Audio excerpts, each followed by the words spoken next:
محمد دانش اتاری مرکز الاولیاء لاہور سے آپ کی خدمت میں حاضر ہوں. امیر اہل سنت کی بارگاہ میں اور آخر گزارش یہی ہے کہ اگر آپ مناسب ہو تو باپا مجھ گناہ گار کو بھی ملاقات کا شرف بخشے گا باپا.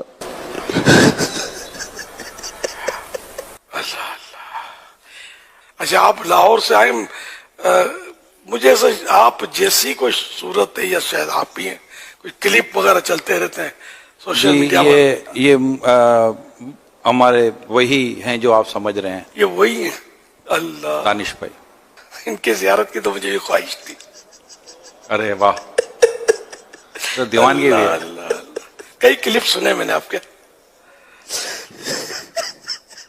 دیوانگی میں باپا کرم کر دو، بہت گناہ گار ہے باپا، کرم کر دو، بس ملاقات سے بھی نواز دو، کرم کر دو باپا. آپ پر ہماری جان قربان ہے باپا، اللہ کو سلام ہمیں آپ سے بہت پیار ہے باپا. باپا کرم کر دو بس. ہم تو اللہ والے کے منگتے ہیں، ہم تو ویڈیوز بھی باپا بس اسی طرح کی بناتے ہیں. آپ سے باپا درخواست ہے باپا، نواز دو باپا، بس نواز دو باپا، کرم کر دو باپا، آپ سے یہی درخواست ہے. مجھ سے تو آپ کے آگے بولا بھی نہیں جا رہا باپا، ہاتھ بھی کانپ رہے، پاؤں بھی کانپ رہے باپا، میری اوقات ہی نہیں آپ کے سامنے کھڑا ہونے کی. اللہ.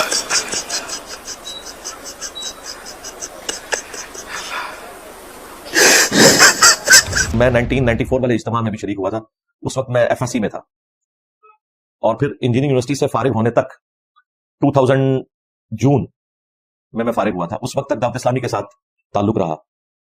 اب بھی میں اپنی جو چند ایک اچھائیاں کوئی اخلاقی موجود ہیں میرے میں، تو میں اس کا کریڈٹ اپنے ماں باپ سے بھی بڑھ کے جس شخصیت کو دیتا ہوں دنیاوی اسباب کے اعتبار سے، تو وہ مولانا الیاس قادری صاحب ہے، اس میں کوئی شک نہیں ہے.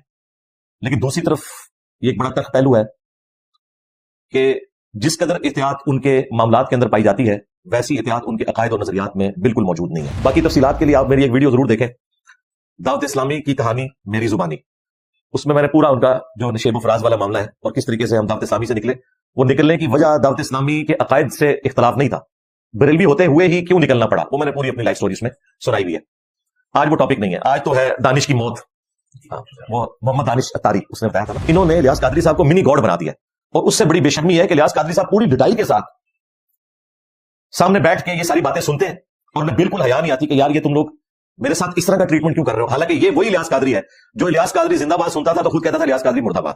اور اب حالت یہ ہے کہ سب نے کھڑے ہو کے لوگ ان کو سٹوریز سنا رہے ہوتے ہیں کہ باپا جانی ہم نے خواب میں دیکھا کہ آپ تشریف لائے اور یہ کر دیا، ہم نے بیداری میں دیکھا آپ ہاسپٹل میں گئے اور آپ نے فلاں کو شفا دے دی، حالانکہ خود جب ان کا پیشاب بند ہوا تھا تو آغا خان سے آپریشن کروایا تھا. مجھے نہیں سمجھ آتی لوگوں کو تم درباروں میں بھیجتے ہو مصیبت اور پریشانی کے وقت، تم کہتے ہو کہ عبداللہ شاہ غازی نے سمندر روکا ہوا ہے، اور اگر کسی کے ساتھ کوئی ایشو ہے تو وہ ان کے مزار پہ چلا جائے. تو بھائی جس نے سمندر روکا ہوا ہے، جب تمہارا پیشاب رک جاتا ہے تو تم بھی ادھر ہی جایا کرو. لوگوں کو درباروں میں بھیجتے ہیں، خود سب سے مہنگے ہاسپٹلز میں جاتے ہیں. اس کا مطلب ہے کہ ان کو اندر سے پتا ہے کہ اس طرح نہیں دنیا میں ہوتا. بھائی دنیا کو اللہ نے اسباب کے ساتھ جوڑا ہوا ہے. ان بے شرموں کو شرم نہیں آتی کہ ان لوگوں نے مرنا ہے. یہ شیطانی توحید کے اوپر چل رہے ہیں، رحمانی توحید کے اوپر نہیں چل رہے. لہٰذا ان لوگوں کو ایکسپوز کرنا پبلک کے سامنے کہ ان کی معصوم شکلوں سے آپ لوگ دھوکہ نہ کھائیں، یہ امت کو اتنے خطرناک عقائد دے رہے ہیں کہ جس کا تصور بھی نہیں آپ کر سکتے. اپنے سامنے اپنی عبادت کروا، یہ عبادت ہے نا، سامنے کھڑے ہو کر ایک بندہ انکساری کے ساتھ رو رہا ہے، یعنی یہ وہ حالت ہے جو خدا کے سامنے انسان کی ہونی چاہیے، وہ مخلوق کے سامنے. اب یہ جو باپا جانی کے سامنے دانش کی روحانی موت ہو رہی تھی، جب وہ رو رو کے کہہ رہا تھا باپا کرم کر دو، اسے میں جامع ترمذی کی حدیث سناؤں گا اور اس کے باپا جانی کو بھی، کہ رسول اللہ صلی اللہ علیہ وآلہ وسلم نے فرمایا جس شخص کی یہ خواہش ہو کہ لوگ اس کے سامنے کھڑے رہیں اسے پروٹوکول دینے کے لیے، وہ شخص اپنا مقام دوزخ کی آگ میں دیکھ لے، والعیاذ باللہ تعالی. ایک یہ کہ آپ کا کوئی استاد آیا، ماں باپ آیا، آپ ان کے پروٹوکول کے لیے کھڑے ہوئے، انہیں ریسیو کیا، وہ الگ بات ہے، اس پہ میری ویڈیو ریکارڈ ہے. ماں باپ کے ہاتھ بھی چوم سکتے ہیں ادھر کو تک جھکے بغیر استاد کے، لیکن اپنے استاد کے سامنے مسلسل کھڑے رہنا اسے پروٹوکول دینے کے لیے، توبہ توبہ توبہ. اور پھر اس کے سامنے مناجات اس طرح کرنا جیسا کہ خدا کے سامنے کھڑے میں رو رو کے. میرے بھائی یہی تو چیز ہے جو انسان کو شرک میں مبتلا کر دیتی ہے. جامعہ ترمذی میں ایک اور حدیث ہے، انس بن مالک کہتے ہیں رضی اللہ تعالیٰ عنہ کہ صحابہ کرام کو رسول اللہ سے بڑھ کر کوئی محبوب نہیں تھا، لیکن اس کے باوجود جب کبھی بھی رسول اللہ تشریف لاتے صلی اللہ علیہ وآلہ وسلم صحابہ کی مجلس میں تو کوئی ایک بھی ان کے استقبال کے لیے کھڑا نہیں ہوتا تھا. اس لیے کہ نبی علیہ السلام اس چیز کو ناپسند فرماتے تھے کہ لوگ ان کے احترام میں کھڑے ہوں. جواز موجود ہے لیکن نبی علیہ السلام احتیاط والی سائڈ پہ جاتے تھے کہ میرے لیے کھڑے نہیں ہونا. لیکن یہ جو کھڑا ہونا ہے کہ مسلسل سامنے کھڑے ہو کر اس کے سامنے مناجات کرنا کہ کرم کر دو، یہ والا پروٹوکول تو کسی کے لیے بھی جائز نہیں ہے. یہ سیدھا سادہ انسان کو شرک کے اندر مبتلا کر دے گا. اگر شرک ختم ہو گیا ہے تو آج نصیریہ فرقہ شام میں علی اللہ کیوں کہہ رہا ہے؟ کیا یہ شرک نہیں ہے؟ اور وہ کوئی کافروں کا فرقہ تو نہیں ہے، مسلمانوں میں سے ایک نکلا ہوا فرقہ ہے. شیعہ کا ایک آف شوٹ ہے جن کو شیعہ نے خود کافر قرار دے دیا. شرک تو کر رہا ہے وہ. اگر شرک ختم ہو چکا تو وہ کیوں کر رہا ہے؟ واللہ المعطی انا قاسم، دیتا اللہ ہے، میں تو صرف تقسیم کرتا ہوں. یعنی یہ دین کا علم، قرآن و سنت کا نالج اللہ نے مجھے دیا، میں صرف تقسیم کر رہا ہوں. وہ جو قرآن میں ہے وما علینا الا البلاغ، ہمارے ذمہ تو نہیں مگر پہنچا دینا. اس میں رزق کی تقسیم کہاں سے آ گئی؟ یہ تو دین سکھانے کی بات ہو رہی تھی. امام بخاری نے اس کے اوپر باب باندھا ہے کہ اللہ تعالیٰ جس کے ساتھ بھلائی کا ارادہ فرماتا ہے اسے دین کی فقہ عطا فرماتا ہے. انہوں نے چیپٹر کی ہیڈنگ یہ بنائی، انہوں نے یہ نہیں ہیڈنگ بنائی ہے کہ اللہ تعالیٰ رزق دیتا ہے اور نبی تقسیم کرتے ہیں. امام بخاری نے ڈکا لا دیتا کہ کوئی غلط رزلٹ نہ کر لے. ہماری جان، مال، عزت، آبرو سب کچھ رسول اللہ کے قدموں پر قربان. لیکن رسول اللہ صلی اللہ علیہ وآلہ وسلم نے کسی شخص کی محبت کو اس وقت تک قبول نہیں کرنا جب تک کہ وہ عقیدہ توحید کی اصلاح نہ کر لے. ذہن میں رکھیے گا، اس طرح کی محبت نبی الاسلام کو نہیں چاہیے کہ جس میں آپ رسول اللہ کو اللہ کے مقابلے کے اوپر کھڑا کرتے ہیں. یہ بابا جانی کی ایک ویڈیو میں کہہ رہے تھے کہ اگر ایک ڈسپرین کی گولی جو ہے وہ مشکل کشا ہو سکتی ہے تو بابا کیوں نہیں ہو سکتا؟ تو بابا جانی پھر بابے کے پاس ہی جانا تھا نا. جب پیشاب بند ہوا تھا تو آغا خان سے کیوں جا کے آپریشن کروایا تھا؟ جاتے کسی مزار کے اوپر، خطرہ بھی کسی بزرگ سے جا کے کرواتے نگاہ مار کے. ہاں، کیڑا بابا ریکڈو جو نگاہ مار کے آپریشن کرتا ہے؟ ہم ایک نو مولود بچہ لے جائیں گے اس کے سامنے، وہ نگاہ مار کر اس کے ختنے کرے بغیر بلیڈ مارے، پر اگر ختم نہ ہوا، یہ کم از کم سزا ہونی چاہیے جن لوگوں نے اتنا شرک پھیلایا ہوا ہے. تماشا لگایا ہوا ان لوگوں نے. تو کہتے ہیں امی سے روٹی نہ مانگے ہم، اور بھائی مری ہوئی امی سے تو کوئی نہیں مانگتا. جو سامنے امی موجود ہے، مری کا زندہ بھی ہو سامنے نہ ہو، اس سے تو نہیں کوئی روٹی مانگتا. نہیں جی شہید زندہ ہے، سرکار شہید زندہ ہے تو اس کی بیوہ اس کی شہادت کے بعد اگلی شادی کیوں کر لیتی ہے؟ کیا وہ بدکار عورت ہوتی ہے؟ نہیں نہیں، وہ زندہ اور ہے، یہ زندہ اور ہے. ہاں آیا نا دار کھلے، وہ پتا لگا دار کھلے آنا کیوں ہوتا ہے. یہ اور بھائی امی سے روٹی مانگنا کوئی شرک نہیں. قرآن میں حکم ہے وَتَعَاوَنُوا عَلَى الْبِرِّ وَالتَّقْوَى وَلَا تَعَاوَنُوا عَلَى الْإِثْمِ وَالْعُدْوَانِ، نیکی اور پرہیزگاری کے کاموں میں ایک دوسرے کی مدد کرو اور برائی میں الگ رہو. یہ ہمیں قرآن نے حکم دیا کہ ہم نے ظاہری اسباب میں ایک دوسرے کی مدد کرنی ہے. یہ دعا نہیں ہے، یہ ظاہری اسباب ہے. آپ میرے سامنے ہیں، میں آپ کو کہتا ہوں مجھے پانی پلا دو، بالکل درست ہے. لیکن آپ یہاں پہ موجود نہیں، بغداد میں ہے اور وہاں بھی قبر کے اندر دفن ہے، اور میں آپ سے کہتا ہوں کہ مجھے پانی پلا دیں، یا غوث پاک 2 بوتلیں نیسلے کی بھجوا دو ذرا، تو غوث پاک نہیں بھیج سکتے 2 بوتلیں نیسلے کی. ہاں ان کے مزار پہ کھڑا ہوا کوئی شخص وہ اپنے کسی دوست کو فون کرے پاکستان میں اور وہ 2 نیسلے کی بوتلیں آپ کے لیے بھجوا دے، وہ ایک الگ بات ہے. خود نہیں کچھ کر سکتے. یہ ان چیزوں کو پکڑ کے تو بابوں کو پکارنا شروع کر دیتے ہیں پوری ڈٹائی کے ساتھ، بے شرمی کے ساتھ. اگر آپ نے ظاہری اسباب کو پکارنا ہے تو بھائی اس پلانٹ ارتھ میں سب سے بڑا اگر کوئی سبب ہے تو وہ سورج ہے. سورج سے بڑا اللہ کی مخلوقات میں کوئی مشکل کشا نہیں ہے اس پلانٹ ارتھ کے لوگوں کے لیے. آپ کے بزرگ بابے تو 2-4 بندوں کا خیال رکھ سکتے ہیں نا. سورج تو 8 ارب انسانوں اور کھرب مخلوقات کی زندگی کا سبب ہے اس پلانٹ ارتھ میں. سورج کی وجہ سے موسم تبدیل ہوتے ہیں، سورج کی وجہ سے ہوائیں چلتی ہیں، سورج کی وجہ سے بارش ہوتی ہے، سورج کی وجہ سے کھیتیاں، درخت، پودے اپنی خوراک تیار کرتے ہیں. ان خوراکوں کو جانور کھاتے ہیں، پھر بڑے جانور ان جانوروں کو کھاتے ہیں. ہم انسان بھی ان کھیتیوں سے اور جانوروں کو کھا کے اپنی خوراک حاصل کرتے ہیں.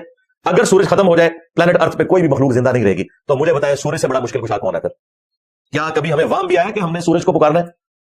ہمیں پتا ہے کہ اللہ کی مخلوق ہے، اللہ نے ڈیوٹی بھی لگائی ہوئی ہے، پھر بھی پکارنا کسے ہے؟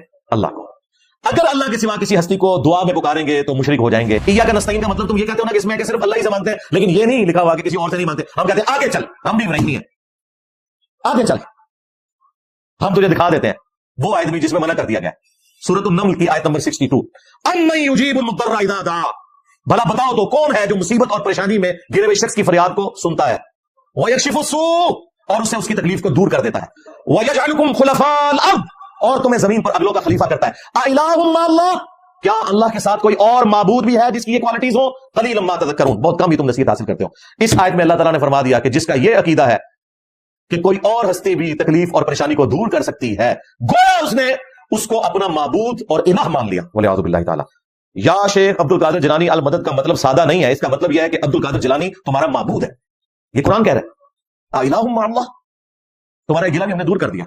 کہ بتاؤ کہاں لکھا ہوا ہے کہ اس طرح پکارا جائے تو شرک ہو جائے گا؟ جی لکھا ہوا ہے یا ایھا الذین آمنوا استعینوا بالصبر والصلاۃ، اے ایمان والو صبر اور نماز کے ذریعے مدد چاہو. کہتے ہیں دیکھ لیں صبر بھی غیر اللہ ہے، نماز بھی غیر اللہ ہے. جن لوگوں کی سمجھدانی اتنی ہے تو پھر اس امت کا جو یہ حال ہوا ہے وہ بالکل ٹھیک ہوا ہے. اس کا کیا مطلب ہے؟ المدد یا نماز، المدد یا صبر. تو یہ تو کوئی بریلوی، میں نے کہیں بریلویوں کا اسٹیکر نہیں، شیعہ کا اسٹیکر نہیں دیکھا، المدد یا نماز، المدد یا صبر. تو ہمیں کیوں دوست لگاتے ہو؟ تم تو خود نہیں اس سے مدد مانگ رہے. نہیں، اس کا مطلب وہ ذرا ڈفرنٹ ہے. جی وہ والا جو ڈفرنٹ ہے نا، وہ اسی آیت میں آگے لکھا ہوا ہے، ان اللہ مع الصابرین، بے شک اللہ تعالیٰ صبر کرنے والوں کے ساتھ ہے. تو یہ اللہ کی مدد مانگی جا رہی ہے کہ صبر کرو، نماز پڑھو، اللہ کی مدد آ جائے گی. اور صبر اور نماز سے مدد نہیں مانگنی. صبر اور نماز وہ اعمال ہیں جو اللہ کی مدد کا ذریعہ بنتے ہیں. یہ مطلب تھا اس کا. دیکھ لو انہوں نے ٹوٹل سمجھداری ہے، اور یہ وہ دلیل ہے جو ان کی سب سے بڑی ہے. آپ ٹی وی چینلز کے اوپر بھی دیکھیں، جتنے ان کے بڑے بڑے مفتی آتے ہیں، بریلویوں کے ہوں یا شیعہ کے ہوں، پہلی آیت یہی پڑھتے ہیں، وَاسْتَعِینُوا بِالصَّبْرِ وَالصَّلَاةِ. جی عیسیٰ ابن مریم نے کہا تھا من انصاری اللہ، کون ہے جو اللہ کے لیے میری مدد کرے؟ تو عیسیٰ ابن مریم جو ہے دیکھیں انہوں نے اپنے صحابہ سے مدد مانگی تھی. ہم کہتے ہیں رکو ذرا، صبر کرو. کیا کہنا چاہ رہے ہو کہ عیسیٰ کے صحابہ حضرت عیسیٰ کے مشکل کشا تھے؟ یہ کہنا چاہ رہے ہو؟ تو پھر تو انبیاء کو مشکل کشا نہیں ماننا چاہیے. جو انبیاء کی مدد کر رہے ہیں وہ مشکل کشا ہوئے، کیونکہ نبی بھی ان سے مشکل میں مدد مانگ رہے ہیں. کتنی بڑی گستاخی والا عقیدہ رکھے ہوئے ہو کہ حضرت عیسیٰ اپنے ساتھیوں سے مدد مانگا کرتے تھے، بجائے کہ حضرت عیسیٰ ان کے مشکل کشا ہوتے ہیں، ان کے ساتھی ان کے مشکل کشا ہوتے ہیں. رزلٹ نکلتا کہ نہیں؟ اور بھائی اس کا مطلب یہ ہے کہ ظاہری اسباب میں اللہ تعالیٰ نے انبیاء کرام کے ساتھیوں کو ان کے ساتھ اٹیچ کیا کہ ان کی مدد کریں. تو نبی علیہ السلام کے بارے میں صحابہ کا کیا عقیدہ تھا کہ وہ حاضر و ناظر نہیں ہے، بلکہ اللہ ان کو بتائے گا تو پتہ چلے گا. اور تیسرا استعانت کا عقیدہ، انہوں نے حضور سے مدد نہیں مانگی، اللہ سے مدد مانگی. فرشتے کو بھی نہیں کہا کہ فرشتوں پیغام پہنچا دو. یہ ہے توحید، علم غیب، حاضر و ناظر، استعانت کا عقیدہ. ایک حدیث بخاری مسلم کی کلیئر کر رہی ہے، اے اللہ ہمارے نبی کو ہمارے حال کی خبر کر دینا. ہم ان کے دین پر قائم ہیں، اپنے رب سے اس حال میں مل رہے ہیں کہ ہم اللہ سے راضی ہیں، اس تکلیف کے اوپر بھی ہمارا رب ہم سے راضی. یہ صحابہ کرام کا عقیدہ تھا. اور ان بدبختوں کو شیطان نے کیا پڑھایا ہے؟ یہ نماز غوثیہ پڑھتے ہیں. ہاں باپا جانی نے بھی لکھی ہوئی ہے فیضان سنت میں، ان کے جو بڑے مرشد ہیں اعلی حضرت کے خلیفہ مفتی امجد علی بارِ شریعت میں، نماز کا نام ہے صلاۃ الاسرار، یعنی رازوں والی نماز ہے. پتہ نہیں کیا راز دے پورا شرک بڑھیا ہو گند اور تک. وہ آپ طریقہ پڑھیں جی، وہ ہر رکعت میں آپ نے 11 دفعہ کل شریف پڑھنی ہے، کیونکہ بعد اتنا بڑا شرک کرنا ہے زیادہ جی، تو اکٹھی کر لو پہلے 11 دفعہ سورہ اخلاص پڑھو. سلام پھیر کے آپ نے بغداد کی طرف 11 قدم چلنا ہے. ہاں جی، اور پھر 11 قدم چلنے کے بعد کہنا ہے اے جنوں انس کے فریاد رس عبد القادر جیلانی میری مدد، یا قاضی الحاجات لکھا ہوا ہے عبد القادر جیلانی کو. ہاں جی، وہ عبد القادر جیلانی جو منی کے قطرے سے پیدا ہوئے ہیں، یا قاضی الحاجات. ان بیچاروں کو تو پتہ ہی نہیں ہوگا میرے ساتھ انہوں نے کیا کیا، لیکن انہوں نے ان کے ساتھ منسوخ کر دیا. اے جنوں انس کے فریاد رس. نماز غوثیہ ایک مسلمان جو ایاک نعبد و ایاک نستعین پڑھ رہا ہے، نماز غوثیہ پڑھ رہا ہے،